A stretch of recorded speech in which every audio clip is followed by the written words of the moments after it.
We welcome you to the West Coast Conference this week. It's presented by Geico, and we come to you today from San Diego. We're on the campus of the University of San Diego. Our game of the week, LMU versus USD. Lots of initials in this game. Hi again, everybody. Barry Tompkins, my partner once more, Casey Jacobson. Casey, all of a sudden we're starting to separate the wheat from the chaff as we reach the halfway point. Absolutely. The league is as strong as it's ever been. St. Mary's a surprise team at 8-1, but Barry, they've played 6 of their first 9 games at home. I'm very curious to see how they do in the second half of the conference when they got to go on the road. Going to be interesting, I think. Gonzaga's still hanging around, and of course still a great home team. Pepperdine now really starting to get the ship righted. Yeah, and they're going to go to Provo today and take on BYU. That is a huge game, and if Pepperdine wants to finish in that top 3, they got to have it. There really is the haves and the have-nots as you look at the conference standings up top. Everybody's still playing pretty well. Everybody with a chance when we get to the conference tournament. Bottom half, maybe not so much. But we reached the halfway point, so let's give out some mythical awards, if you will. Who doesn't like fake awards? Exactly. Let's start with one of the biggest fake awards, most entertaining player in the West Coast Conference. Well, Barry, I got to give this one to Kyle Collinsworth of BYU because there's no other player like him in the WCC, maybe even in the country. He plays both ends of the court. He dunks on dudes. He sets other guys up. He leads the conference in assists, Barry. He gets steals, and he does it all. He just plays with so much joy. He has so much fun. And, oh, yeah, did I mention the 10 career triple-doubles? That's pretty good, too. I was going to say a walking triple-double, if you will. We started this season with a pretty good idea of who we thought the best player in the conference was. Now we're at the midway point.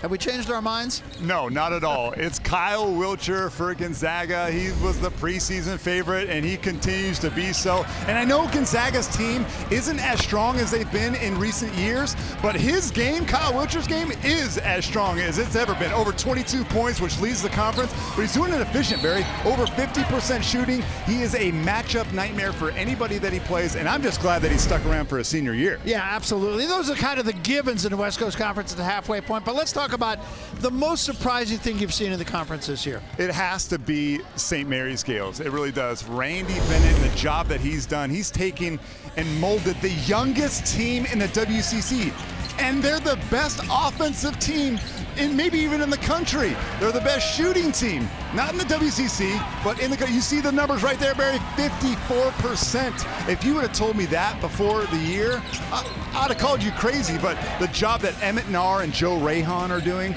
those two guys combined for 13 assists per game, they're so tough to guard. I did tell you that. Am I crazy? No, you didn't tell me that. I told everybody would listen to me. And you know what? No seniors on that team, plus a good recruiting class coming in. Do you think we're done with awards? Absolutely not. Let's meet the third member of our broadcast team with yet another award. Here's Kelly Tennant. Kelly? Thank you, Barry. It only seems fair that I get to give out this award. It is for our highest flyer, the best dunker. It's LMU's Autumn Jacko, and it only makes sense that we're giving him this award as he was the WCC Player of the Week as well, averaging 24.5 points and 8.5 rebounds in his 2 games last week. On Thursday against BYU, he had 20 points and 7 rebounds, going 9 for 16 from the field. Pretty good for that athleticism.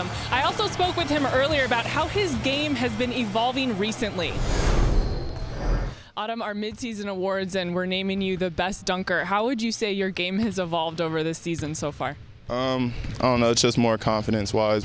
My teammates are getting me the ball when I really want it.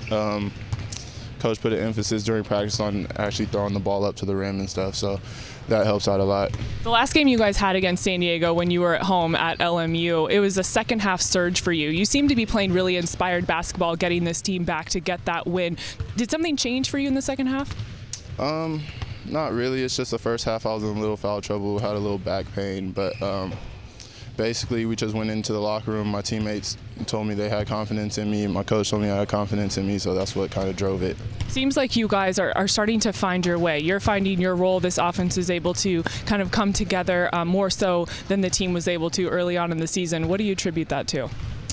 I don't know, just more ball movement. We've been moving the ball a lot. Other players getting open shots, which in turns open me up, and just learn to be unselfish out there.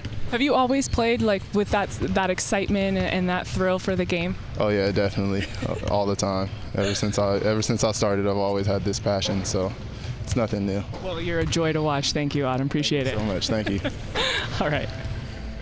All right, thanks very much, Kelly. Autumn Jacko, I know a guy that you think really big upside. Yeah, I gave Kyle Collinsworth the most entertaining award. It was close. Autumn Jacko is a close second. I mean, his growth over the course of this year. He's a junior college transfer, but looking like a mature junior out there, and it's really helping LMU's team. Yeah, and his coach Mike Dunlap says watch out next year, not only for him, but for his team. That's our matchup today. Loyola Marymount versus the University of San Diego here at the Jenny Craig Pavilion.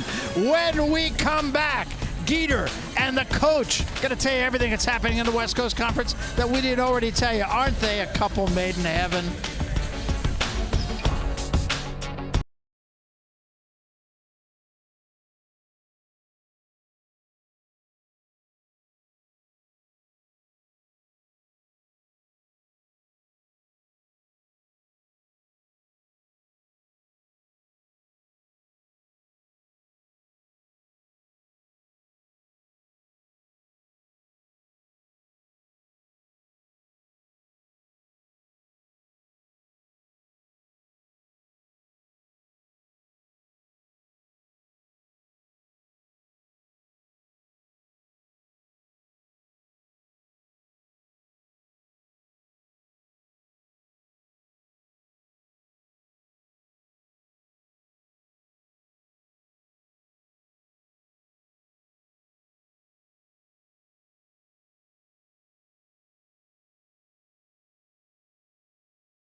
Welcome back to WCC This Week, presented by Geico in Los Angeles. I'm Chris McGee alongside Coach Dave Miller. How are we doing, Coach? I'm doing great. Welcome back to the Thanks, WCC. Man. It feels good. It feels like I'm home. So let's get to the conference highlights from earlier this week. We start you off with Gonzaga versus Santa Clara.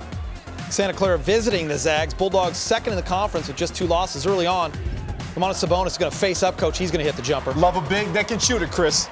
He had 12 and 17. Jared Brownridge been a bright spot for the Broncos. Well, I'll tell you, he gets into the paint and watch this. It's old-fashioned bully ball.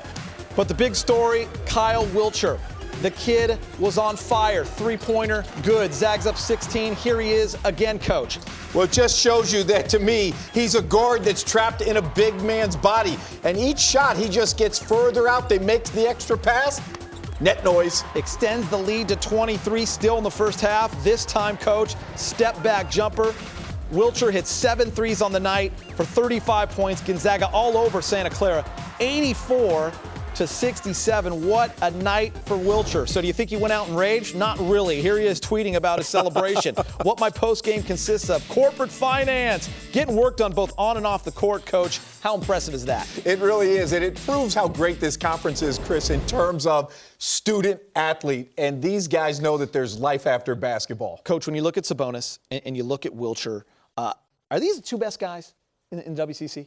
Yeah, I think so. I might throw in Kyle Collinsworth as the third, but there's certainly 2 of the 3. And you just have to love bigs that have the ability to shoot the ball. It makes them an inside-out threat. And what I really like is they've improved putting the ball on the floor. The footwork is so much improved. And both will play in this league because you can never put too high a premium on bigs that can shoot it. When you think of Sabonis, he's a lock. When I think of Wiltshire, I think of a poor man's Ryan Anderson that played at Cal and now with the New Orleans Pelicans. Yeah, he had 36 this week, by the way, his career high, so that's not a bad person to be compared to. Looking at Gonzaga's whole body of work, Coach, yeah, they've had some injuries. They've had a couple of losses. Are you liking what you're seeing from this team right now? Have they adjusted? I really am, because the biggest loss was Karnowski, and everybody thought they would be roadkill. But when you look at this team, the defense really hasn't struggled, and that's where I thought the biggest drop-off would be. But it's been the offense that has been the problem. The guards have to shoot the basketball, and when the perimeter are hitting threes, it opens up the inside. I look at this team. If they can finish in the top 2, 1 or 2, they get to the conference finals, and they have no bad conference losses, I'm looking at an 8th or a 9th seed. Yeah, and then who knows? You can always make a run. All right, let's get you to the next highlight. We have LMU taking on BYU. Second matchup between the two teams. Check this out, the two-handed slam and transition by Kyle Collinsworth, Coach. Are you kidding me with that finish? A 6'6" point guard that has the dribble drive. He knows how to elevate. That's a man move because when you look at it, he's going over Shamar Johnson, 6'7", 225. It was like Tom Chambers back in the day right there. Yeah, getting that lift. Over him. Off the LMU missed shot, Cougs in transition. Lob up to Kyle Davis. Look at the hands, Coach. Nice finish. Team high 19 points. No doubt. Bad pass, but I love the way he collected himself and was able to finish for the easy deuce. Up 20 now, forcing a turnover. And it's going to be another dunk. Coach had mentioned him. Collinsworth as one of the best in the WCC. BYU cruises 87-62. How about that dunk, Coach? Do you think that's going to be, when this season's all said and done, one of the best plays in the WCC? No question. It may be one of the best dunks on the West Coast when you look at all of college basketball. For him to be able to elevate and dunk it over. And you hit it right. It does remind me a little bit of Chambers because he's like on an invisible elevator. Off the dribble drive, he's able to take off. And when you look at Johnson, he's 6'7", an all-state tight end that signed a football scholarship at Louisville. I love the way he assaulted the rim. Man, that was awesome. All right, guys, let's get you to some more highlights, Coach. We're going to start off with San Francisco and Portland. Portland enters the game looking for their 10th win of the season. Second half, Portland trying to come back down by 8. They work it outside to find freshman Jazz Johnson. Love that name, by the way. Well, with that type of name, you better have some game, and that he does. I feel like he should be singing, too. He's got it all. Portland's still clawing back. They're down 8 here, Coach. Inbound pass to DeMarcus Tyson for the 3. They're only down 5 at this point. I love this league. The guards can shoot it, and they can execute off the out of bounds. Dawn's leading by 5 here. Dirksen, Uche, Afebu for the layup and the foul. Dawn's lead 82-74 after the made free throw. Bet you can't say that twice. No, and I'm not even going to try to do that. They drive to turn the ball over on a bad pass. San Francisco's going to go on to win. The Dons finished the game with 6 players scoring 10 or more points, 87-76. Well done. All right, let's get you to the 4th game. Stacey Davis and the Waves taking on USD. Pepperdine on a 3-game winning streak, playing much better, Coach. Here's Jet Raines. You let it rain. His senior leadership along with Stacey Davis has been great to the start of WCC play. Olin Carter, the 3rd. 3-pointer on the wing. He'd finish with a team high 15. Glad you put it in the 3rd. That's on his birth certificate. Major, how do you like the way he's playing? Gets it to Davis. Game high 25 for Major assist. Love him and love Stacey Davis. Waves coach pulling away. Lamont Murray Jr. He's having himself a pretty good year. Played for a great AAU team, California With League. a great coach named Dave Miller. Major in transition. Gets it to Murray. Finishes the lay-in. Coach taught him that. The MVP camp. Pepperdine goes on to win 75-65. Marty's happy. Let's take a look at the WCC standing. St. Mary's sitting in first with an 8-1 conference record, followed by Gonzaga, who are 8-2. Marty Wilson and the Pepperdine Waves are 7-3 after the win against San Diego, and BYU is 4th in the conference after getting a win against LMU. Time for this week's edition of Player versus Coach. Back on WCC Media Day, me and Coach Dave Miller over here quizzed our favorite players and coaches from the WCC on one another. Today, we have San Diego head coach Lamont Smith and Gito Koch.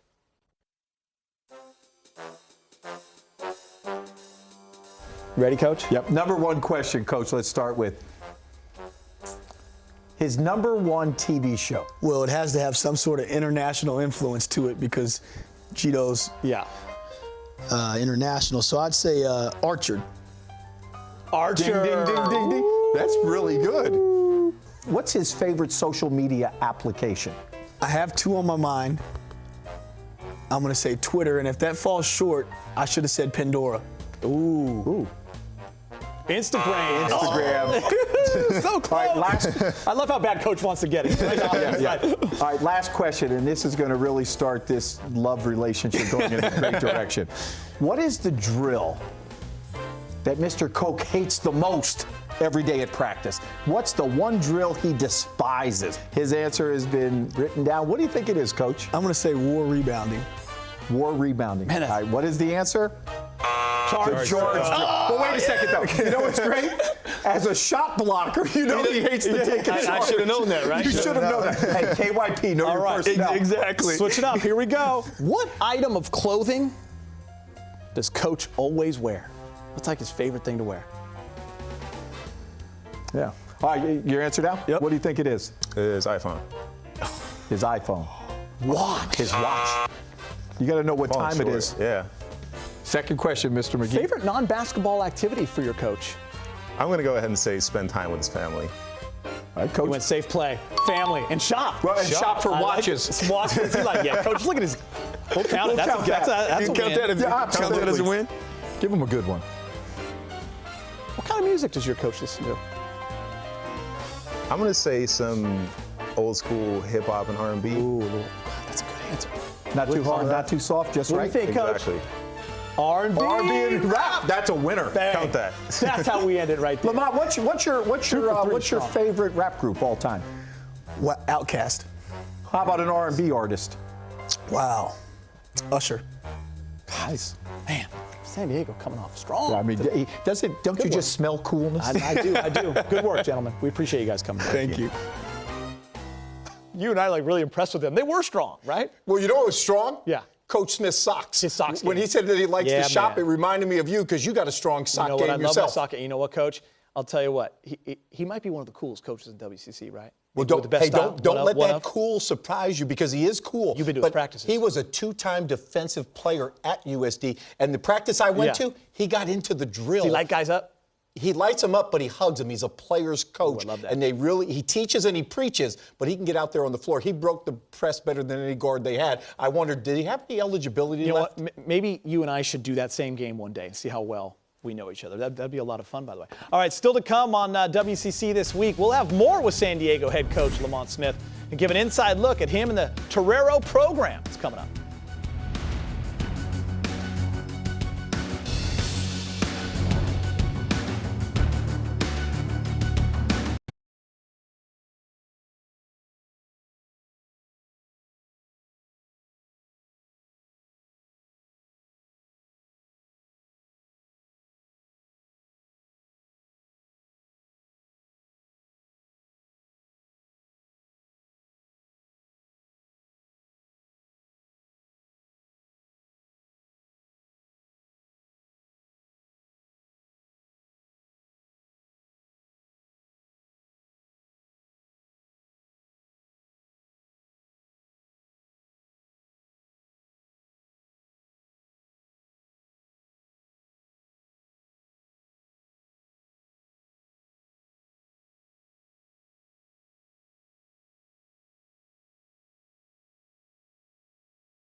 Time for our WCC Player of the Week. It's Autumn Jacko from LMU. The junior had two huge games last week. First, in a loss to BYU, he scored 26 points, and in a win against San Diego, had 23 points and 5 rebounds. What's most impressive, though, is he shot a combined 70% from the field in those games. Impressive.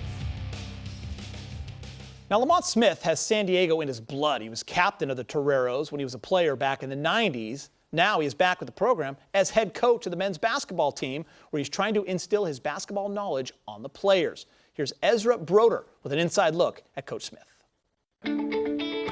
Right here, Brett. First as a player and now as a coach, Lamont Smith is making his mark on the San Diego basketball program. He brings a different culture and different brand of basketball to USD on and off the court. He really teaches us how to be better players, but at the same time, how to be better men. I really appreciate that. The first-year bench boss is back at his alma mater, and he brought the passion and leadership he displayed as the captain of the Toreros in the mid to late 90s. And he does a great job of picking and choosing the right times to really kind of amp things up, and then the right times where, you know, to be more relaxed. He loves the word sprint, run. Sprint, sprint, sprint, sprint, who's got ball? When you hear those, you know it's going to be a tough practice. Tough, but also fair and honest. traits that assistant coach Sam Scholl learned in his first season as Smith's teammate. He stood up in front of the room and told us how the season was going to go and how he was going to approach the season. And the leadership right there, I remember that clear as day, and it was one of the most impressive moments of leadership that I've seen. And so right then and there, I was like, this guy is somebody you want to run through a wall for. He definitely has an intense personality, but it kind of gets you fired up as well. At the right times, he knows how to push your buttons, but at the right times, he knows how to coach you in certain ways. He's got a real good knack for that. Good, Duda, good, Duda. Got to make shots now, got to make shots. I'm very passionate about the game. I'm still young, so I have a lot of energy. I think I'm a guy that the players can relate to, can talk to. In my mind, I feel like I'm much younger than I really am, and so I think some of the things that they're going through, I can relate to. As you can see, the University of San Diego is known for its beautiful campus, not basketball. And that is what Lamont Smith and his coaching staff want to change. We're excited about the challenges, not naive about the challenges, and continue to look forward to chopping wood and rolling up our sleeves and battling. When you think about USD, I think a lot of people go, wow, it's a great place to go to school. And they have a basketball program. I think ultimately, if down the road we can get to, wow, they have a really good basketball program at USD, and it's a really nice place to go to school. Rome wasn't built in a day, and Smith says neither will this program. Patience is the first building block. We've really just been talking about the process here, not so much about the wins and losses, but really trying to set a foundation of excellence for the future. When you listen to him coach, Good, I don't want 2 on the ball, though. I don't want 2 on the ball. and when he's coaching you, you wouldn't tell he's a first-year coach. You know, he's had so much experience, obviously, with his track record. But just the way he carries himself and the way he coaches our team, you think he's been a head coach for years. Good, good, good, good. There's been a lot of new buildings, a lot of things different, but the thing that has remained the same is the people. And that's what has drawn me here when I was 18, and now to come back to be around such quality people has been outstanding. For the WCC This Week, I'm Ezra Broder. Thanks, Ezra. And you can catch Lamont Smith and the Toreros in our Game of the Week against Loyola Marymount coming up next. And here are the rest of the games going on in WCC today. San Francisco takes on the Zags at 5 o'clock. Pepperdine takes on BYU at 7. That's a big one. In the late game tonight, St. Mary's taking on Pacific. Coach, give me your keys to the Game of the Week. LMU versus San Diego. Well, I think, Chris, we'll start with LMU. It's got to be all about inside out. Autumn Jacko has got to get the ball. And the other thing is they press so much that I'm really interested to see how the San Diego guards are going to handle that, because they can turn it over. Now, on San Diego's side, it's defending without fouling. The only guy that can really guard Jacko is Koch. So Koch has to stay in the game. He can't get cheap fouls. And then expect to be pressed. LMU is going to 2-2-1 you. So what does San Diego have to do? They can't just break the press and then set up. They've got to break the press and score. That's going to be huge because they struggle in the half court. Sometimes they go in huge scoring droughts. So how do you get a team out of the press? You break it and you score layups. All right, Coach, should be a fun one. That is it for me and the coach. We'll get you back to the Slim Jim after the break.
We welcome you back to San Diego, California. That is the site of our West Coast Conference Game of the Week this week, and it pits the LMU Lions, who come down the road to the Jenny Craig Pavilion to do battle with the hometown San Diego Toreros. And I got everybody, Barry Tompkins, along with my partner, Casey Jacobson. And Casey, let's talk about some of the X factors in this game. What's going to make the difference in this game Well, today? I'm going with a senior and a freshman. We're going to start with LMU's David Humphreys. The 6'4 senior from Australia is probably the least athletic player on this LMU roster, but he's tough and he's experienced, and he's the best three-point shooter they have, 47% in conference, as a matter of fact. And the Lions are going to need him to score a lot of threes tonight if they're going to beat San Diego for the second time in a week. And for San Diego, my X factor is Olin Carter III. He's the freshman out of Allen, Texas, and he took a while to get adjusted.